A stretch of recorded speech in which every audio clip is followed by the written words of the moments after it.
Hello and welcome to another quick look. This time we are taking a look at the Lethis Path of Progress by Triskell Interactive. And Lethis is very similar to the old Caesar, Zeus, Pharaoh, Emperor city builder games, if you remember those. And it is a very faithful successor, a modern retake on that same game type. And instead of being either Greek or Roman or Egyptian or Chinese setting, this one is in a Victorian steampunk world, which is actually really cool. So let's jump into the game and I'll show you how the game is. One thing about this game is that it has some issues with certain graphics cards, namely integrated Intel graphics cards. So if you are using one of those, especially like on laptops and lower end PCs, that's usually a thing, and this game will not run for you with those. So be sure not to buy the game if you have one of those. And also the whole graphical settings of the game are kind of strangely made, and actually just capturing this video and for my Twitch stream as well was a bit difficult. And each time you change a resolution here in the options, you have to restart the game for it to apply, and that's a bit of a pain in the ass, especially considering that the game loads up a bit slow at the start. But that's mainly an issue for people who have that Intel integrated graphics cards or streamers and YouTubers like me. And in a normal play, you probably don't have any issues. But anyways, let's jump into the game now. So here you have options: easy, hard, normal difficulties, and there's a really nice tutorial in this game, 5 missions, which will pretty much tell you and help you learn the game and do things fairly well, except one thing: how to actually make money. And making money in this game is a bit challenge, and it is fairly easy to bankrupt and have no money to spend. Pretty much all 5 tutorials I finished the cities so that they were pretty much in a verge of bankrupting, and I just completed the objective and I ran away and left the city to crumble after my major ships, I guess. But anyways, I'll show you a sandbox. So there's 5 different sandboxes, and you can see that's the map size here. And I'll show you the biggest available map size, so you can see how big areas you have to make. And there's also a campaign in this game, and it's 26 challenging missions that will guide you through the 100 years of Lithian Industrial Revolution. Sorry about the coughing a bit.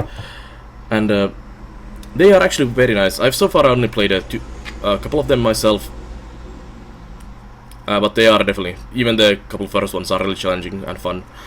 Small problem I have with the campaign is that you pretty much end up doing the same thing on every map. What I looked up from other playthroughs, that it's pretty much always the same map. Sorry, not the same map, but the same buildings you will build. Maybe a couple of buildings are disabled, but basically you end up doing the same thing on all 26 maps. There's a couple monuments and stuff you build later on, but still, it's still start from scratch, build all these things, upgrade to these things, build other things, and build the monument or whatever the map is requiring you to do. So it's not the best campaign in that sense, although if you play a city builder, you don't usually play it for campaigns. At least I don't. I'm a big sandbox player when it comes to city building games, and I just do my own thing and build a nice city and be done with that. So I don't really need a story or a campaign to run with that. So in that sense, it's basically 26 successive maps for the game for you to play, and that is actually quite nice. So I highly recommend the campaign in that sense. But let's jump in this one. Just click the play there and we'll go for a sandbox mode, which will allow us to see the big map and also see all these things we have. So it seems on this map, let me pause the game there. There's an island in the middle, and it is actually quite a big map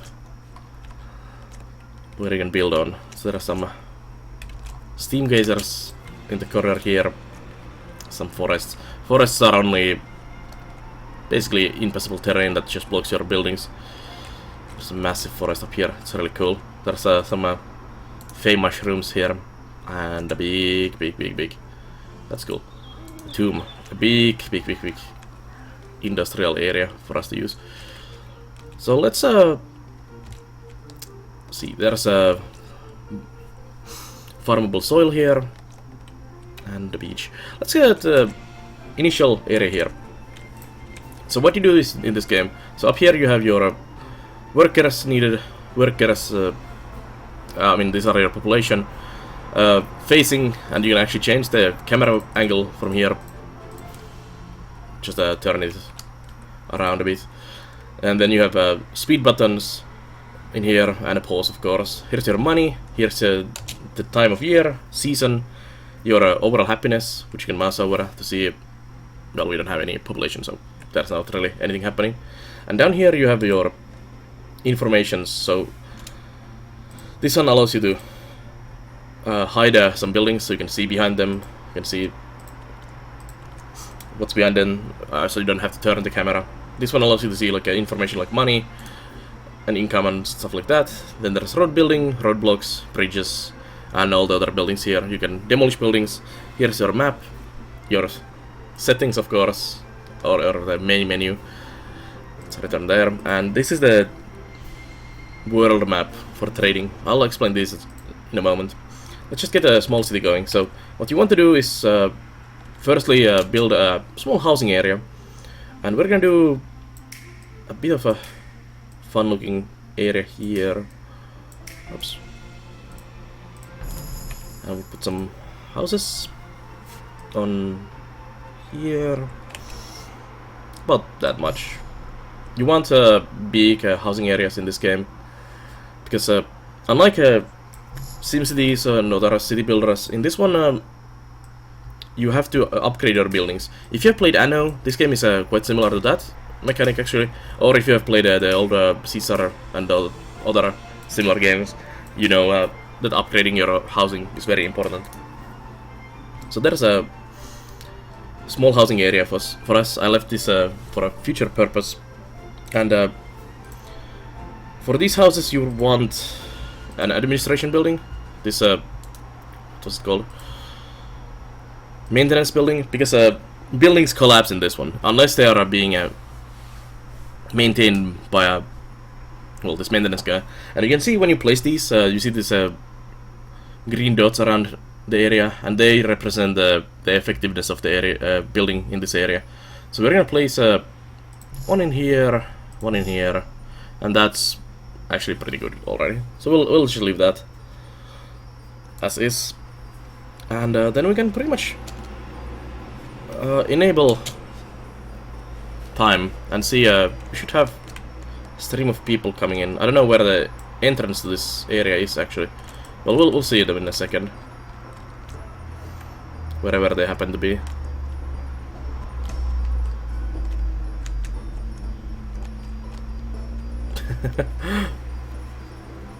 People wanna come into my happy colony?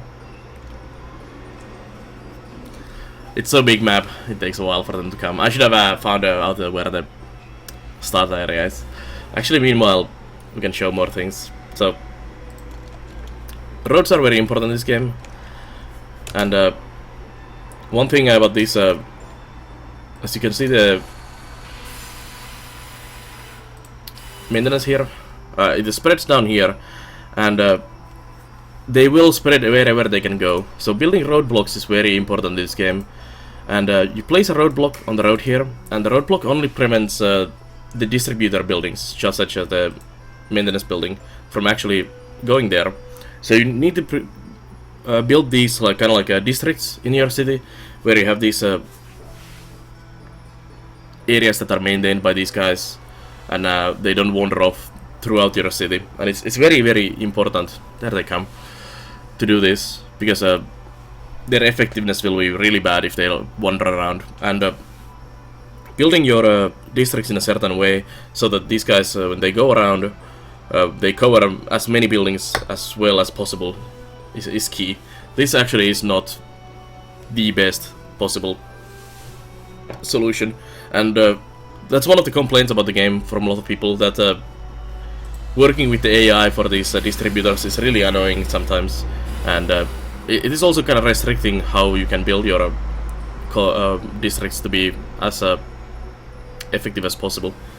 But it's actually not too bad. It is basically just a traffic management issue.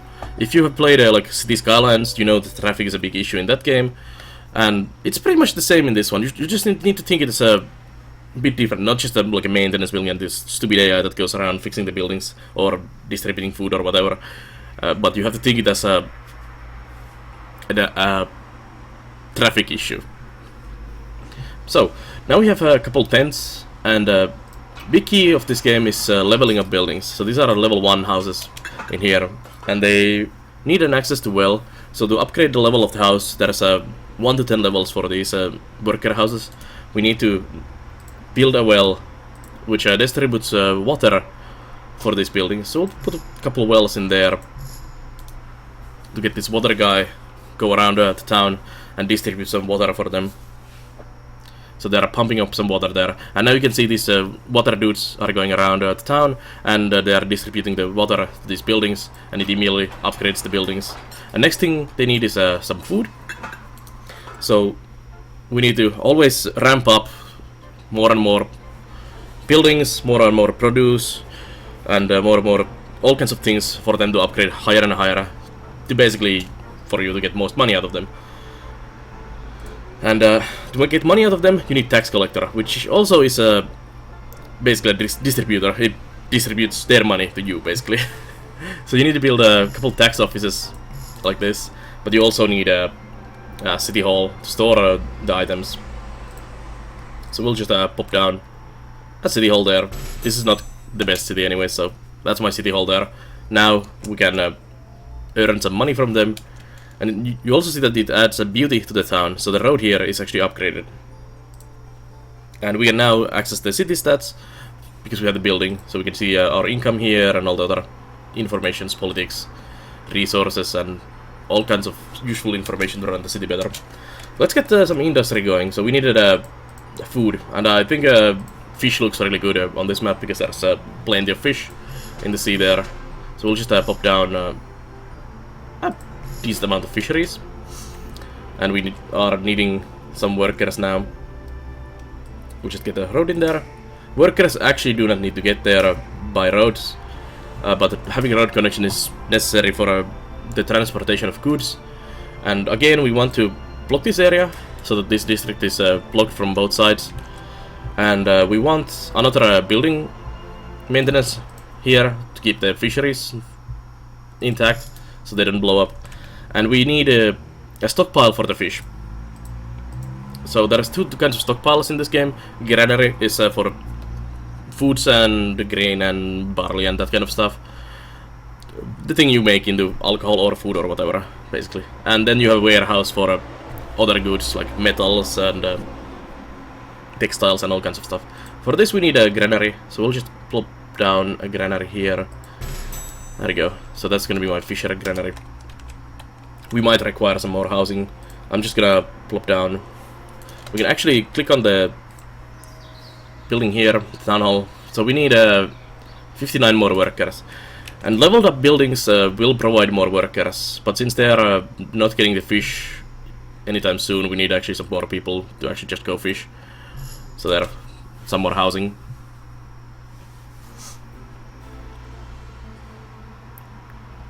And you can see that the effectiveness of these water carriers is not the best in this layout, because they don't actually go that much on this side. So I might have to add a water carrier that actually deals with this side of the town as well, because it's not upgrading these buildings. So let's just do that.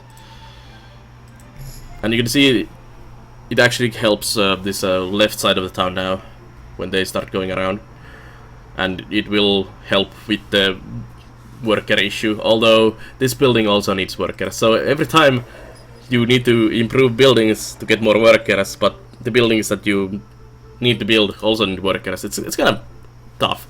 And sometimes when your city encounters an issue, it's one of the most hardest things in this game your big cities can crumble and fail really quickly and spectacularly if you run out of, say, alcohol, which is required for a level 4 to 5 upgrade for houses, if I remember correctly. And if your buildings are level 10, they will just go down 6 steps down to level 4, which means mass exodus of workers from your city because of the alcohol issue. And that will mean you suddenly lose, say, 200 workers, and then you're gonna have a massive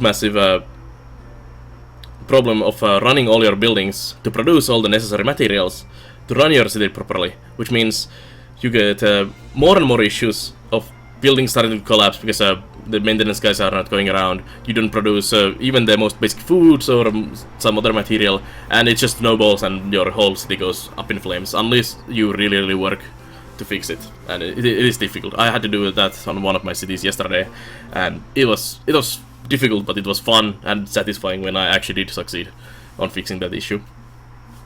So that is how the site is fixed. I think we might have enough workers now. Yep. You want unemployment, which means you have available workforce. It does sound a bit silly. Of course, massive unemployment is not good either, because it will mean these people move somewhere else to work. But you want unemployment because it means you have available workforce. Like, around 15% has been quite nice for me. Also, let's lower their salaries. They don't need money. They live in wooden huts so far. So we are now producing fish, as you can see here. So our next step in our upgrade chain is done. But fish in the stockpile doesn't do anything, and we need a new distributor building again, which is the shop. So we'll put the shop in each end of the town, and this shop here sends this food supplier, and he goes to the stockpiles and picks up stuff like food, and then he goes around the town distributing that food to the workers and people. As you can see, he now just picked the fish there, and he's going around and back to his shop, and then he starts going around from the shop and starts upgrading the buildings again for the next step for us.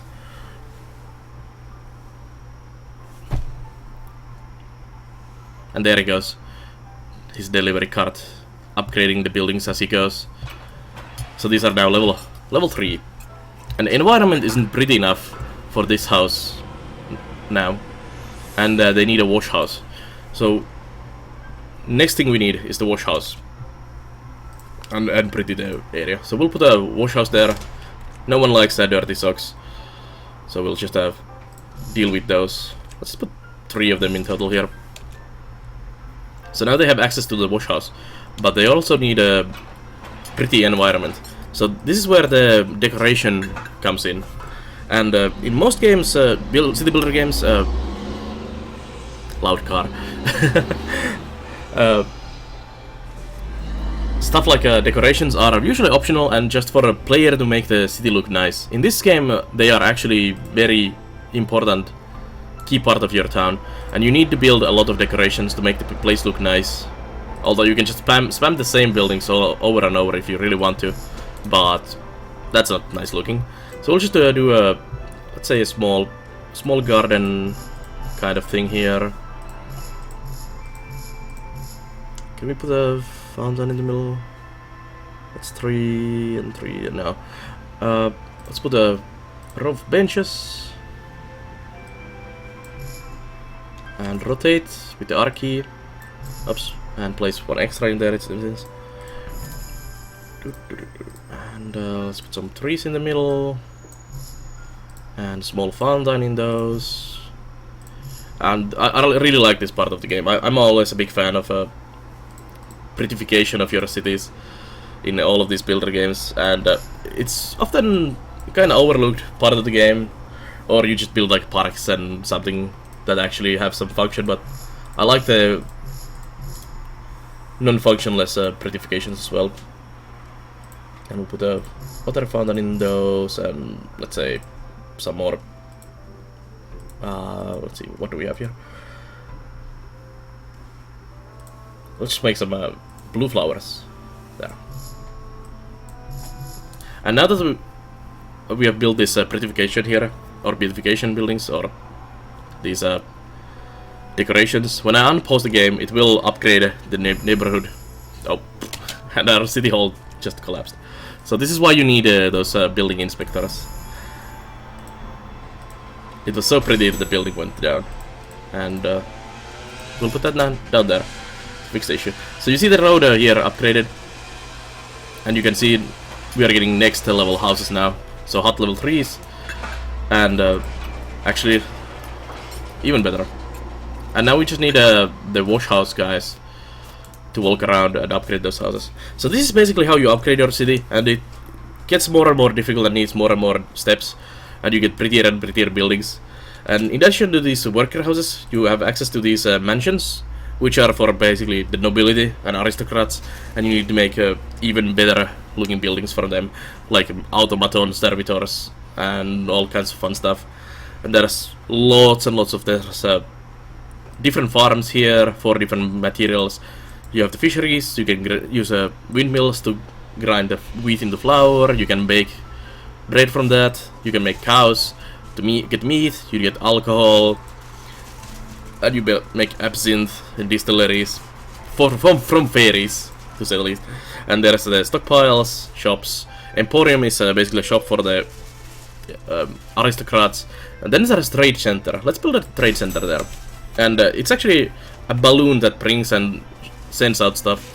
So we'll go to the trading window here. And you see these cities here, and you can click on the cities to see what they are selling and what they are buying. So this is the trade and buying of this game. Buying and selling of the game from the other towns. And let's see if we have any nice ones. They are selling all kinds of things. Potatoes. Fairly sells potatoes for us. So we're gonna open this road for 500 here. And now we have access to the Farley exports and imports. And we can add let's say 2,000 2,000 potatoes, sounds good. And we can leave from there. We also seem to have a worker issue, but that's gonna get fixed once they level up the buildings and we get some more people living in there. So now we are also trading. And then we have these administration buildings. There's an exorcist, so your buildings will get haunted if there is no exorcist. It's basically kind of like a fire spreading through your town, and this is the fire department, but instead of fire it's ghosts. It sounds kind of strange, but it's quite fun. And then we have the good old tax collectors, and their effectiveness actually does affect a lot how much money you are getting. If you look at the money here, you can see that we have 2 preceptors going around, and they're only covering 42 of the 78 houses, so half of the people almost are not paying taxes at the moment. So our tax collector coverage is not good enough, so we'd have to improve that to be a bit better.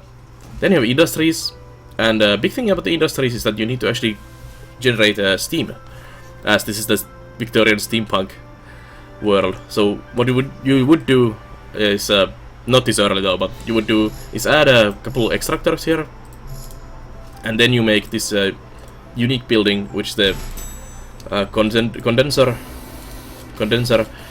and you have to build pipelines into the condenser to get these steam extractors working properly. They're using geothermal for steam. And there we go. Now this building would start working. Except there is no one working there because we don't have a road. There. And put a roadblock in there and there. And now our steam is working perfectly. And it produces condensed steam into these canisters, which is used by the many of the factory buildings, like the drills. So you can build these massive drills here, and there is specific slots on the map for them. We had a massive area over here, so there's like gold and copper and iron on this area here, iron there, and you place these big drills. Let's just place one for Luke's here. So you place a drill there, and you have to get steam into there, as they require steam, and they produce metal out of that with the steam. There's my trading guy coming in, bringing in some very needed supplies. On some of the maps, you cannot produce every material yourself. Like there's no water, you cannot get fish, or there's no copper or something, and you need to trade for that to get access to that. And there's all kinds of buildings here. Like you make utensils out of the copper, you make some greenhouse for medicine, and to distribute the medicine to your houses to improve them. Tailor for garments, silk farm is for tailors. There's jewelry from gold, there's blast furnace that makes steel for you, which are used in the automaton factories, which service the higher level mansions, and sand mines for glass, and then steam, and beautifications, and there's also monuments here. So these are the epic buildings you need to make that take lots of time and effort to build. But that's basically Lethis. So it's a very nice city builder.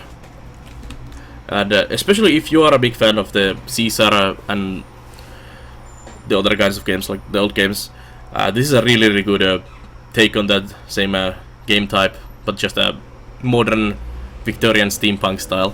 So I highly recommend checking this game out.